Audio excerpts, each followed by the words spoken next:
Assalamualaikum warahmatullahi wabarakatuh. Salam sejahtera bagi kita semua. Shalom, Om Swastiastu, Namo Buddhaya, dan salam kebajikan.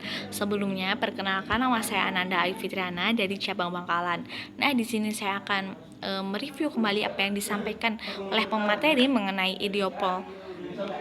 ideopolitik terstratak. Sebelumnya, apa sih ideologi ini? Nah, ideologi ini berasal dari bahasa Latin yang terdiri atas dua kata, yakni ideo yang artinya pemikiran dan logis yang artinya logika, ilmu, dan pengetahuan. Jadi dapat didefinisikan ideologi ini merupakan ilmu mengenai keyakinan dan cita-cita. Kemudian ciri dari suatu ideologi ini adalah cita-cita yang dalam dan luas dan bersifat jangka panjang. Nah, ia dirasakan milik dari suatu kelompok manusia yang dapat mengidentifikasikan diri dengan ajaran tersebut. Ideologi ini bagi pengikutnya memiliki fungsi positif, antara lain yakni memberikan legitimasi dan rasionalisasi terhadap perilaku dan hubungan-hubungan sosial dalam masyarakat.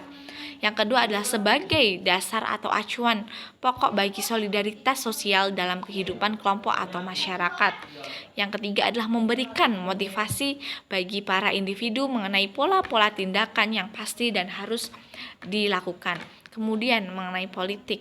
Politik di sini berasal dari bahasa Inggris, yakni politik, yang berarti having or showing good manner. Maksudnya adalah mempunyai atau menunjukkan kelakuan yang baik, atau dengan kata lain dapat diartikan dengan arti sopan. Nah, kemudian teman-teman, khalifah di sini setidaknya manusia memiliki beberapa syarat, yakni untuk menjadi khalifah, contohnya pemilik dari bumi sepenuhnya atau tetap Tuhan, bukan wakilnya. Kemudian pengelola itu akan mengelola milik Tuhan sesuai dengan instruksinya. Kemudian pengelola itu milik Tuhan akan melaksanakan kekuasaannya gitu.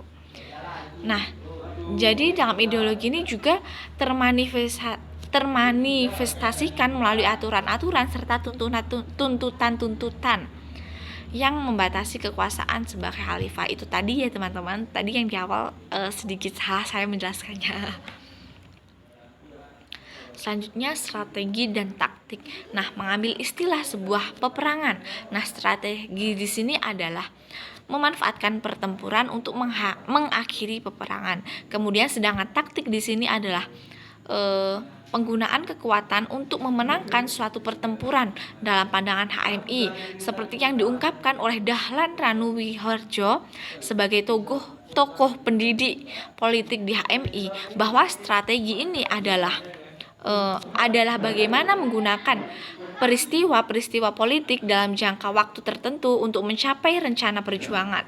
Sedangkan taktik adalah bagaimana menentukan sikap atau menggunakan kekuatan dalam menghadapi peristiwa politik tertentu saat itu.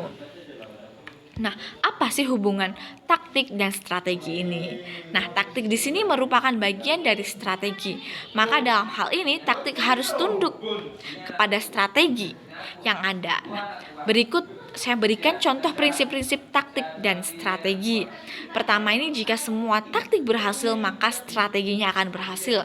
Yang kedua adalah jika semua taktik gagal, maka strateginya akan gagal. Dan yang ketiga adalah jika salah satu taktik gagal, maka strategi masih bisa berhasil dengan syarat taktik lainnya. Begitu teman-teman. Selanjutnya ya, di sini saya akan membahas mengenai taktik. Taktik merupakan bagian dari strategi.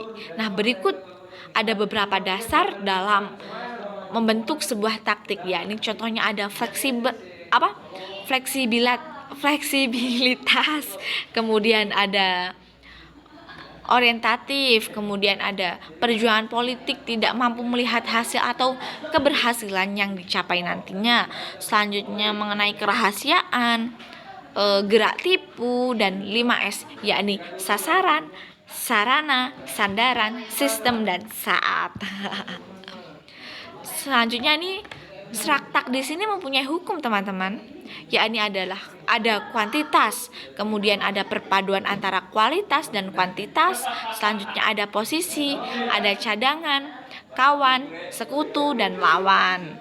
Terus ada pecah belah, istilahnya divide et impera, kemudian ada menyerang. Begitu, teman-teman.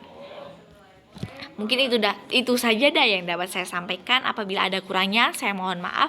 Wassalamualaikum warahmatullahi wabarakatuh.